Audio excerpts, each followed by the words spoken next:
terça, vamos recordar uma outra profecia do próprio livro do profeta Daniel, capítulo 7, uma revisão da sucessão dos reinos, não mais agora na forma de uma estátua, tendo uma pedra esmiuçando e se tornando um reino, mas na forma de animais se sucedendo um ao outro, na mesma sequência, com um aspecto interessante para ser destacado, que a visão de Daniel 7 contrasta com Daniel 2, porque Daniel 2 foi dado em sonho a um rei babilônico. Daniel 7 foi dado uma visão a um profeta hebreu, a um membro do povo da aliança. E Daniel ali viu praticamente a mesma sucessão que Nabucodonosor, que havia sido mostrada em sonho a Nabucodonosor, recordado e interpretado por Daniel. E aqui então, em vez de uma estátua, ele contempla nações surgindo do mar, com o vento agitando a água. E aqui o autor, ele se preocupa em nos ajudar a entender que estas nações, elas estavam em conflitos, causando mudanças no poder de um reino para o outro. Lembrando também que essa ilustração de ventos, inundações e ondas, elas são expressões bíblicas para descrever o tumulto, o agito das nações. Em contraste está a terra prometida. Pelo menos durante algum tempo, ali o espaço de Israel, enquanto os reis se preservaram fiéis a Deus, especialmente no reinado de Davi, no reinado de Salomão, em grande parte, depois outros reis mais adiante, Josafá, em grande parte Deus deu paz ao povo, ninguém mexia enquanto os reis foram fiéis, a nação foi fiel, a terra da promessa, o lugar para onde Deus havia designado a ser a habitação do seu povo, permanecia em paz, em contraste com a agitação e o tumulto das nações. E aqui, Daniel, então, somos lembrados que Daniel, ele viu, vamos ler aqui o verso 7 para dar destaque ao que o autor quer dizer, capítulo 7, verso 1, no primeiro ano de Belsazzar, rei da Babilônia, teve Daniel um sonho e visões ante seus olhos. Quando estava no seu leito, escreveu logo o sonho e relatou a suma das coisas. Falou Daniel e disse, eu estava olhando durante a minha visão, e eis que os 4 ventos do céu agitavam um mar grande, e 4 animais grandes, diferentes uns dos outros, subiam do mar. E ele então vai fazendo a descrição. Eles subiam do mar e iam para a terra, onde estava o profeta.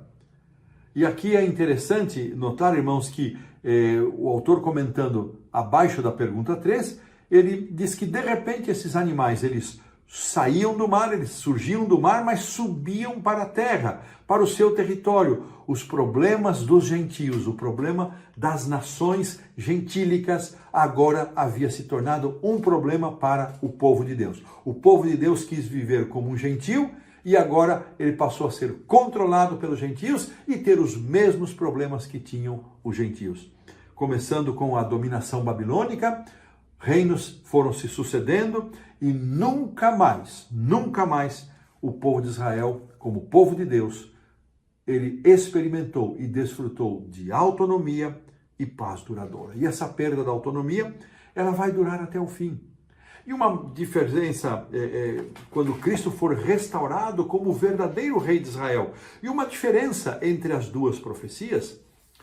Na profecia de Daniel 2, a pedra vem e assim que termina a visão, ela quebra a estátua e aquela pedra se torna um reino que jamais será destruído.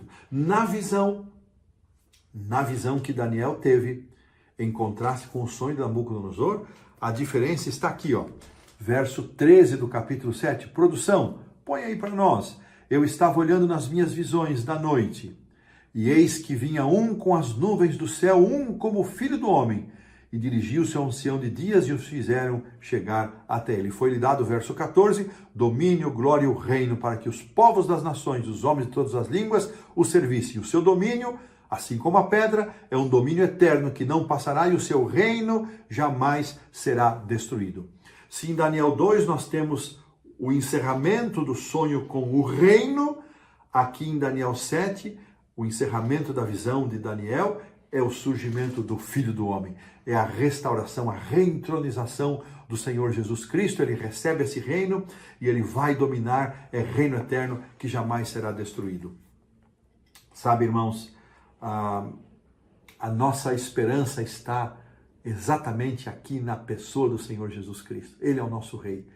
É o único que deveria governar em nossa vida, mas ainda como seres humanos, falhos, pecadores, muitas vezes ainda aceitamos dominação humana. Às vezes de um professor que nos encanta, às vezes de um cônjuge que quem admiramos, às vezes de um político, às vezes de um governante. Irmãos, muito cuidado. Eu tenho visto membros da Igreja Adventista, tanto aqui no Brasil como fora do Brasil, encantados com governantes, apaixonados pelos seus governantes, sofrendo quando esse governante não volta para o poder ou deixa o poder. Irmãos, o grande e único rei que deve ocupar o lugar em nosso coração é a pessoa do Senhor Jesus Cristo. É o único que deve governar em nossa vida. É claro, nós somos cidadãos aqui neste mundo. Enquanto cidadãos deste mundo, nós temos que cumprir deveres de cidadania. Mas rei, somente um, o Senhor Jesus. E desta maneira, nós colocamos um ponto final na lição da terça-feira.